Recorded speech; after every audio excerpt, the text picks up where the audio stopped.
quem tem uma bagagem literária com esse tipo de história, com esse tipo de personagem, não se impressiona muito, não. Com um político ladrão, mais do que não se impressionar, você não se deslumbra. Ah, tá. E as pessoas hoje se deslumbram muito. Você sabe que dentro da esfera humana ali há maldade também, há crueldade, né? E ele mostrava muito essa crueldade. Então, mesmo pessoas que aparentemente eram normais, elas tinham atividades no submundo e tal, que eram completamente incondizentes com aquela imagem que posava no dia a dia, sabe? Isso apareceu em muitas histórias dele. Mas eu não sei pra você, porque eu comecei a ler Rubem Fonseca muito novo.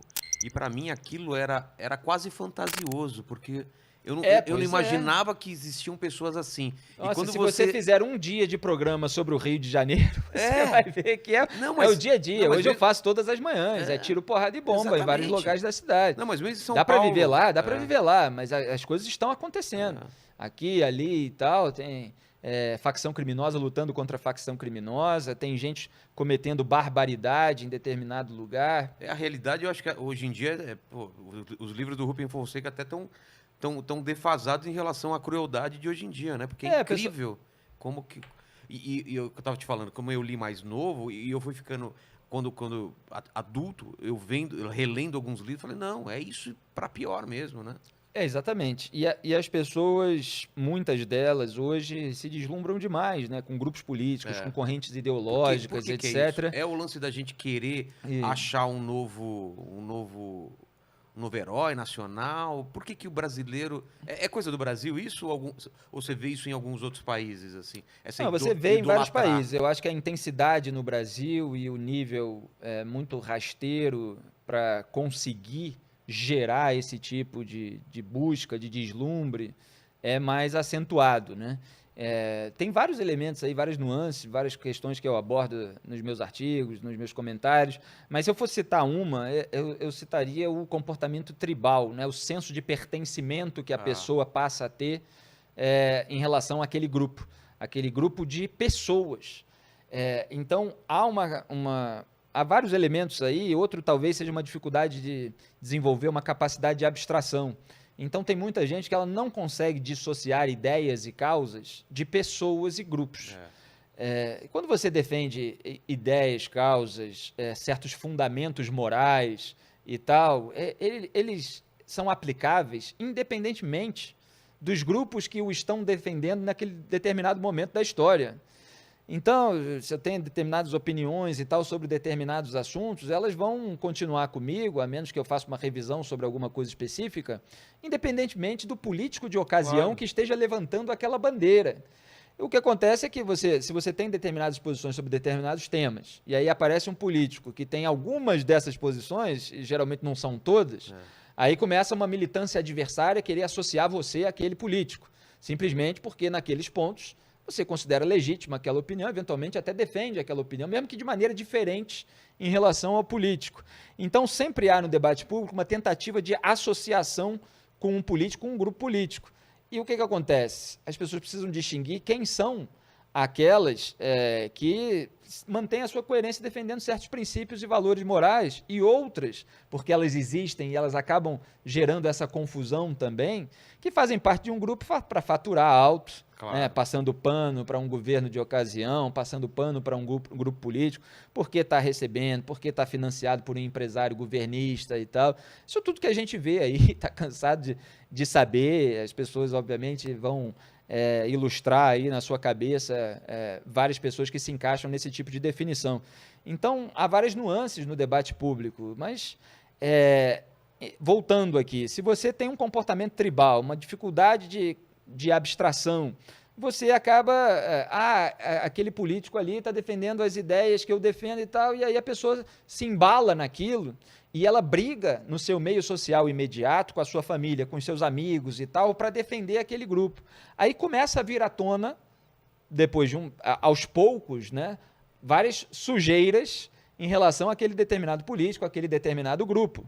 Né? Isso acontece em todos os pontos do espectro político ideológico. Por que essa pessoa não abandona esse cara? Não, exatamente, porque ela fez um investimento emocional muito grande, porque ela tem dificuldade também em acreditar que aquilo não é a causa que ela dizia defender, mas ela não consegue separar isso. Ela defende o grupo político. Então, para ela, aquilo é a direita, para ela, aquilo é a esquerda. Para ela, se você não estiver junto com essa patota e não estiver passando pano para a sujeira dessa patota ou desse integrante da patota, você está na tribo adversária.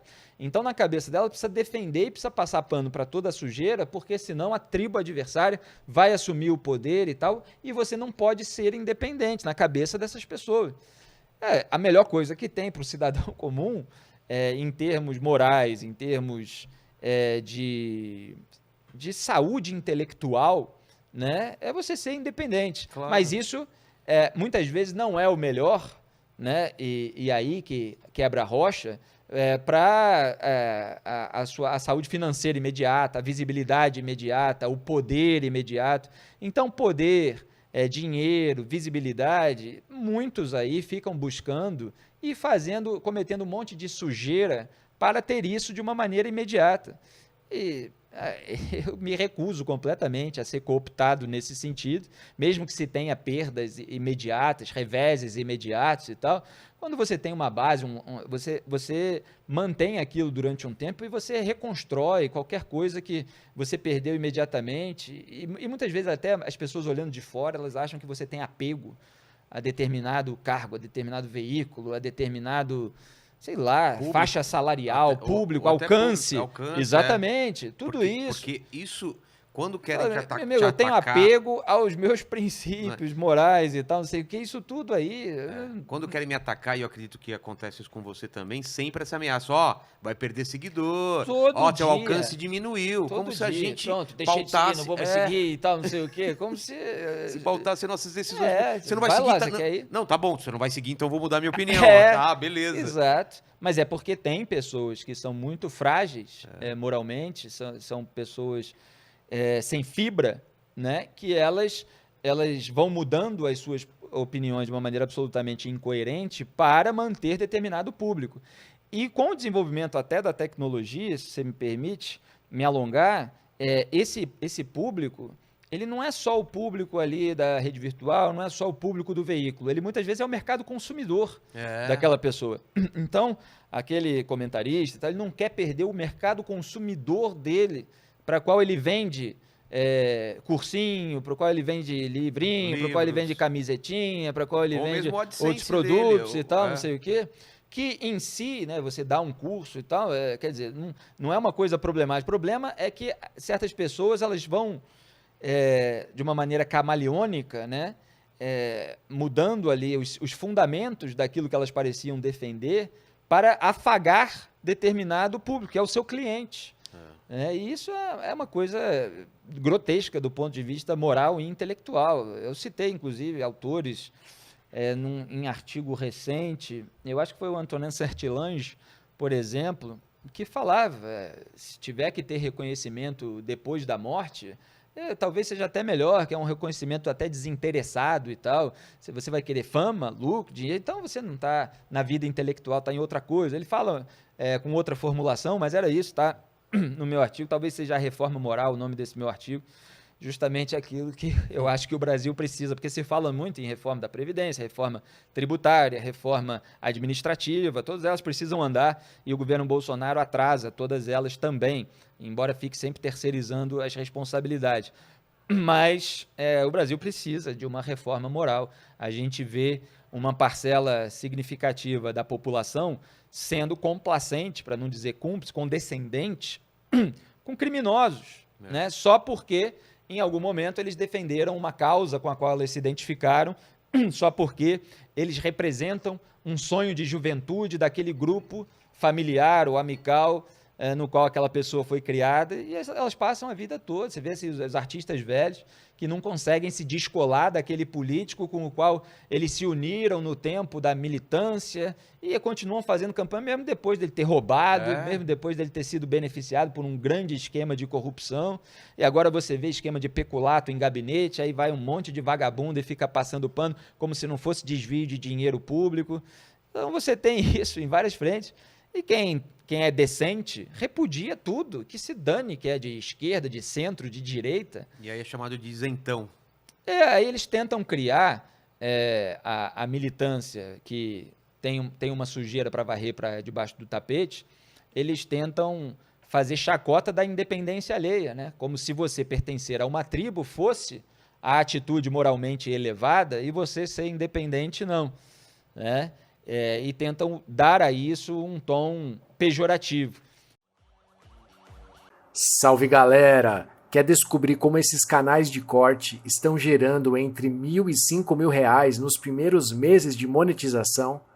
É isso aí, renda passiva sem precisar aparecer ou produzir conteúdo.